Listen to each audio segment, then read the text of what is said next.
ओम नमो नारायणे नमः। 28वां अध्याय। कदर्य ब्राह्मण को दिव्य विमान की प्राप्ति।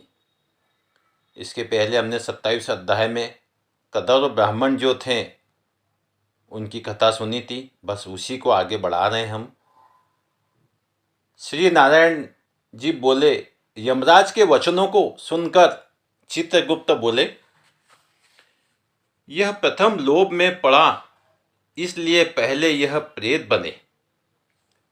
प्रेत योनि भोगने के बाद यह वानर बनेगा और उसके अनंतर मैं इसे अनेक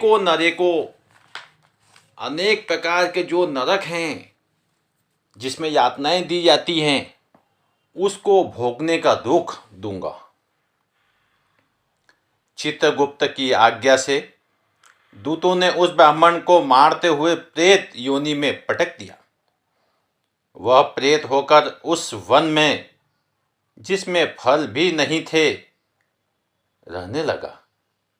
उस भयानक वन में भूख प्यास से व्याकुल प्रेत को घूमते हुए बहुत समय बीत गया। प्रेत योनि के अनेकों दुख भोगते के बाद चोरी के अपराध में बंदर योनि में उसका जन्म हुआ।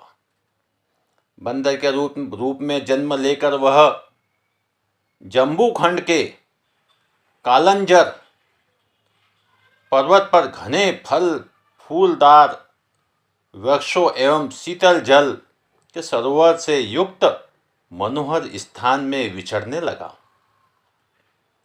वहां देवराज इंद्र का बनाया हुआ पाप नाशक और पुण्य वर्धक एक अनुपम सरोवर था। उसे मृग तीर्थ कहते थे। देव दुर्लभ उस तीर्थ में श्राद्ध करने से पितृगणों की सद्गति होती है। अति प्राचीन काल में इस स्थान पर दैत्यों से डरे हुए देवता पशुओं के रूप में रहकर इस कुंड में आनंद से स्नान किया करते थे। इसी मृग तीर्थ कहते हैं। वह कृपण विप्र वानर शरीर पाकर इसी तीर्थ में रह रहा था। नारद जी ने नारायण से पूछा, हे प्रभु, त्रिलोक को पवित्र करने वाले इस मृग तीर्थ में वह पापी दुष्ट वानर कैसा निवास कर रहा है? अर्थात वह वानर कैसे निवास पा गया? इसका रहस्य जानने की मेरी अभिलाषा है।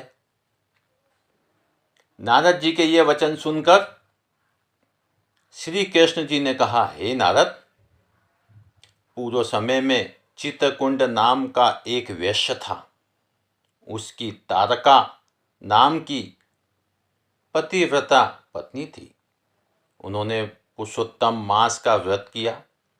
चित्रकुंडल ने स्त्री के साथ प्रसन्नतापूर्वक व्रत की समाप्ति पर उसने उद्यापन व पूजन करने के लिए वेदांग जानने वाले ब्राह्मणों को सम्मिलित बुलवाया एवं श्रद्धापूर्वक उसका उद्यापन किया।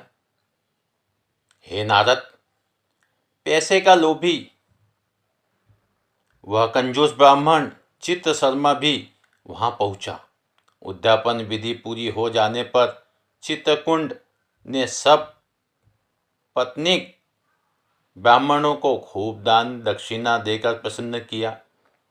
सभी ब्राह्मण दक्षिणा लेकर प्रसन्न मन पर घर चले गए, किंतु वह लोभी ब्राह्मण ठहरा रहा।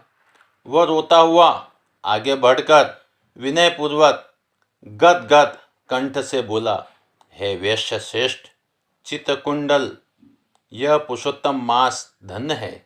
आपने विधि पूर्वक भक्ति भांति पुरुषोत्तम व्रत किया है और ब्राह्मणों को बड़ी प्रसन्नता से खूब दान दिया है, किंतु मुझ भाग्यहीन को क्यों नहीं दिया? चित्रशर्मा के इस प्रकार कहने पर वैश्य चित्रकुंडल ने इस कंजूस को भी बहुत सा धन दे दिया। कृपण ब्राह्मण करदर्व ने उस धन को धरती में गाड़ दिया और वहाँ रहकर भी पुरुषोत्तम मास की पूजा देखता रहा। श्री नारायण ने आगे बतलाया, हे नारद, उस कंजूस द्वारा पुरुषोत्तम मास पूजा को देखते एवं स्तुति सुनने के पुण्य से, चाहे वह धन के लोभ से ही की थी, वानर रूप में उसका जन्म मृग तीर्थ में हुआ। हे दिग्गजों, जो मनुष्य पुरुषोत्तम मास देव का आदर पूर्वक श्रद्धा से दर्शन और स्तुति आदि करते हैं, उनके पुण्यों को ब्रह्मा जी भी पूर्ण रूप से कहने में समर्थ नहीं। आगे की कथा सुनाते हुए श्री नारद ने कहा, उस लोभी और विश्वासघाती ब्राह्मण को मृग तीर्थ के हरे भरे वन में जन्म मिला, परंतु वहाँ भी भूखा प्यासा भटकता रहा था। जन्म से ही उसके मुख में पित्त विकार के कारण घाव था, जिसकी पीड़ा के कारण वह करहरता रहता था और घाव से खून बहता रहता था। वह इस प्रकार के जीवन से तंग आ चुका था।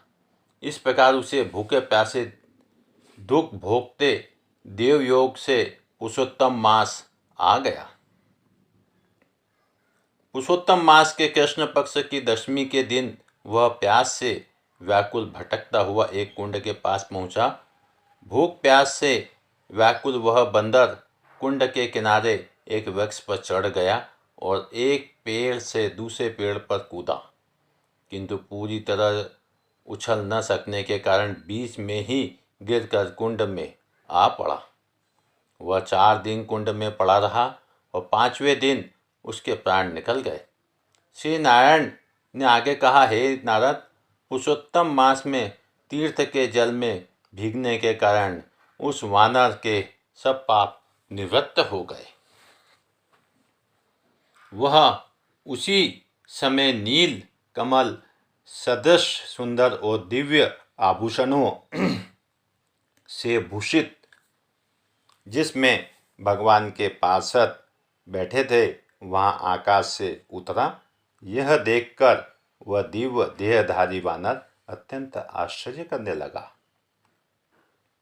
कि कहाँ तो मेरे जैसा पापी और कहाँ ये सुख। यह सुख तो किसी महान पुण्यात्मा के लिए है। इस प्रकार तरह तरह के विचार करते हुए उसे बड़ा ही आश्चर्य हो रहा था, परंतु उसकी समझ में कुछ भी नहीं आ रहा था। ओम नमो नारायणे नमः। तो दोस्तों, ये था 28 अध्याय की समाप्ति हुई। 29वां अध्याय हम अगले वीडियो में सुनेंगे।